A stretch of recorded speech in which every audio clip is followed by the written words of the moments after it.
Hello friends, आज हम देखेंगे 9 मार्च के मोस्ट इंपॉर्टेंट करंट अफेयर्स। अगर आपने अभी तक एग्ज़ाम ओरिएंटेड को सब्सक्राइब नहीं किया है तो जल्दी जाइए सब्सक्राइब कर लीजिए।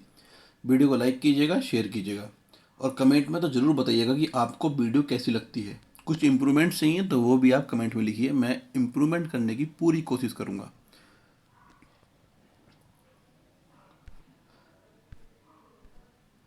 आज का देवाक्य है, विश्वास वह शक्ति है जिससे उजड़ी हुई दुनिया में प्रकाश लाया जा सकता है।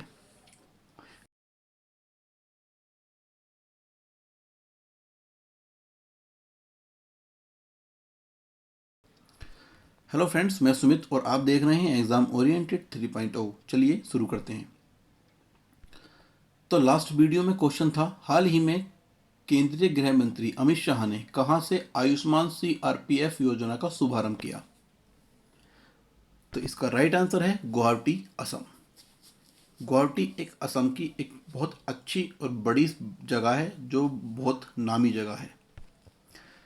आज का सेशन शुरू करते हैं। पहला क्वेश्चन है, उड़ीसा के मुख्यमंत्री नवीन पटनायक ने कहाँ भारत के पहले वर्ल्ड स्किल सेंटर का उद्घाटन किया है। तो ये किया है भुवनेश्वर में। उड़ीसा के मुख्यमंत्री नवीन पटनायक ने शुक्रवार को भुवनेश्वर में वर्ल्ड स्किल सेंटर का उद्घाटन किया। WSC एक प्रमुख उन्नत कौशल प्रशिक्षण संस्थान है। यह उड़ीसा कौशल विकास परियोजना के तहत एशियन डेवलपमेंट बैंक के साथ ITE education services ITES Singapore में ज्ञान भागीदारी के रूप में सहायता के तहत स्थापित किया गया था। WSC की स्थापना लगभग 1342.2 करोड़ रुपए के बजट में की जा रही है। यह राज्य के सर्वश्रेष्ठ ITI और पॉलिटेक्निक छात्रों के लिए दीर्घकालिक विनिर्माण और सेवा कार्यक्रम चलाएगा। नेक्स्ट क्वेश्चन है, UN food based index report 2021 को किसने जारी किया। तो ये किया है संयुक्त राष्ट्र पर्यावरण कार्यक्रम UNEP। UNEP united nation environment programme, इसके हेड हैं इनेगर एंडरसन। हेडक्वार्टर है नैरोबी, केनिया में और इसकी स्थापना 5 जून 1972 में की गई थी।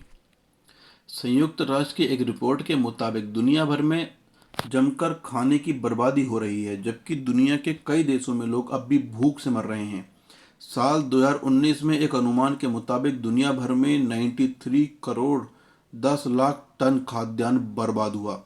इसमें भारत के घरों में बर्बाद हुए भोजन की मात्रा 6 करोड़ 87 लाख टन है। अगर हिसाब लगाया जाए तो भारत में हर साल एक आदमी 50 किलो खाना बर्बाद करता है।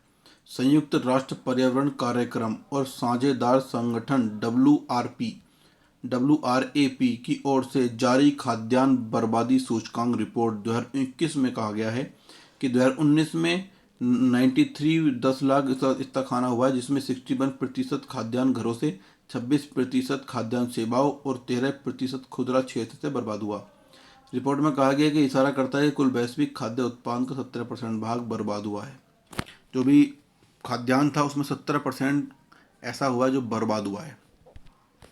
नेक्स्ट क्वेश्चन है, मो छुटुआ और ई कालिका मोबाइल ऐप किस राज्य ने लॉन्च किया। तो ये किया है उड़ीसा ने। उड़ीसा के चीफ मिनिस्टर हैं नवीन पटनायक, गवर्नर हैं गणेशी लाल और यहाँ की राजधानी है भुवनेश्वर। उन्होंने कहा कि उड़ीसा भारत का एकमात्र ऐसा राज्य है जहाँ पोषण बजट है। टेक होम राशन की आपूर्ति श्रृंखला प्रबंधन को सुव्यवस्थित करने के लिए मोछटुआ ऐप लॉन्च किया गया था, जबकि ई कालिका 3 साल से कम उम्र के बच्चों के लिए क्रेच की निगरानी के लिए एक आवेदन पत्र है। नेक्स्ट क्वेश्चन है, Asia Pacific rural and agricultural credit association के नए अध्यक्ष कौन बने हैं। तो ये बने हैं GR चिंताला। ये हैं GR चिंताला। किस राज्य सरकार ने 2021 को शिक्षा के वर्ष के रूप में घोषित किया है। तो वो है अरुणाचल प्रदेश। यहाँ के चीफ मिनिस्टर हैं पेमा खांडू, गवर्नर हैं BD मिश्रा और राजधानी है ईटानगर। अरुणाचल प्रदेश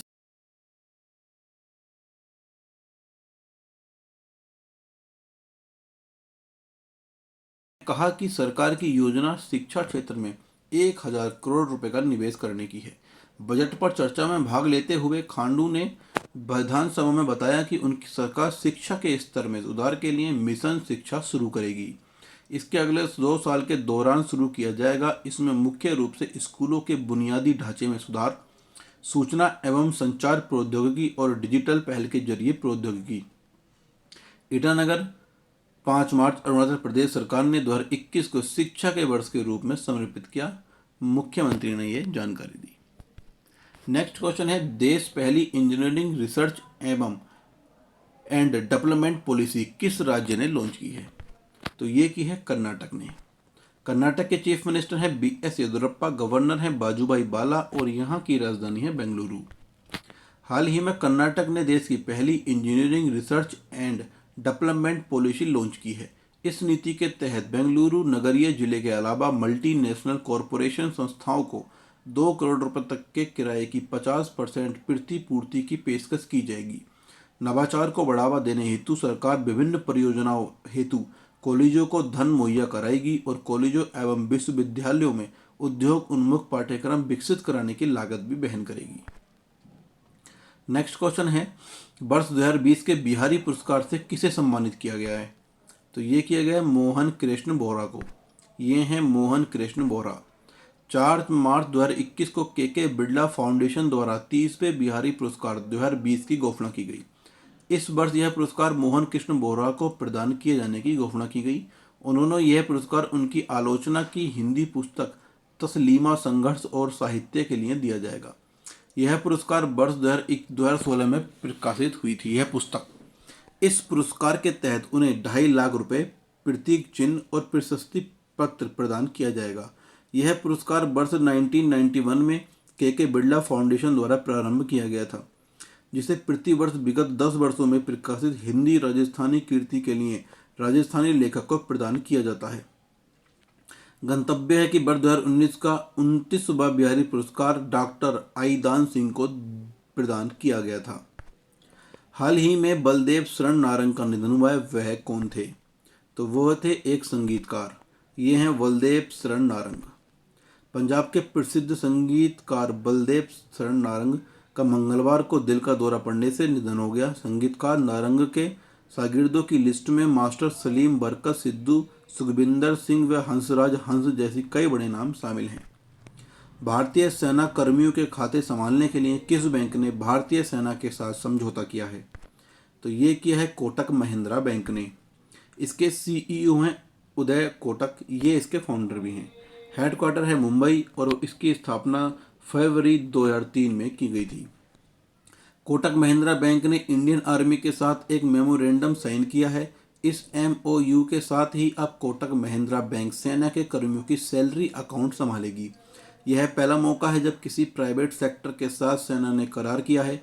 गुरुवार को साइन हुए इस MOU के साथ सेना के हर कर्मी की सैलरी मैनेज करने के लिए कोटक महिंद्रा बैंक ने इसे सम्मान की बात बताया है।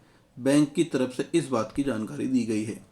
नेक्स्ट क्वेश्चन है, हाल ही में संसद टीवी के CEO के पद पर किसे नियुक्त किया गया है? तो ये किया गया है रवि कपूर को। ये हैं रवि कपूर। संसद के दोनों सदनों के पीठासीन अधिकारियों ने लोकसभा टीवी और राज्यसभा टीवी को मिलाकर संसद टीवी बना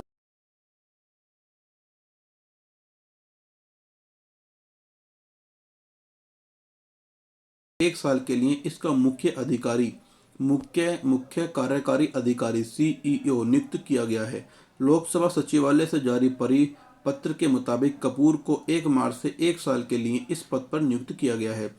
परिपत्र में कहा गया, राज्यसभा सभापति और लोकसभा अध्यक्ष द्वारा संयुक्त रूप से राज्यसभा टीवी एवं लोकसभा टीवी को मिलाकर संसद टेलीविजन बनाने की घोषणा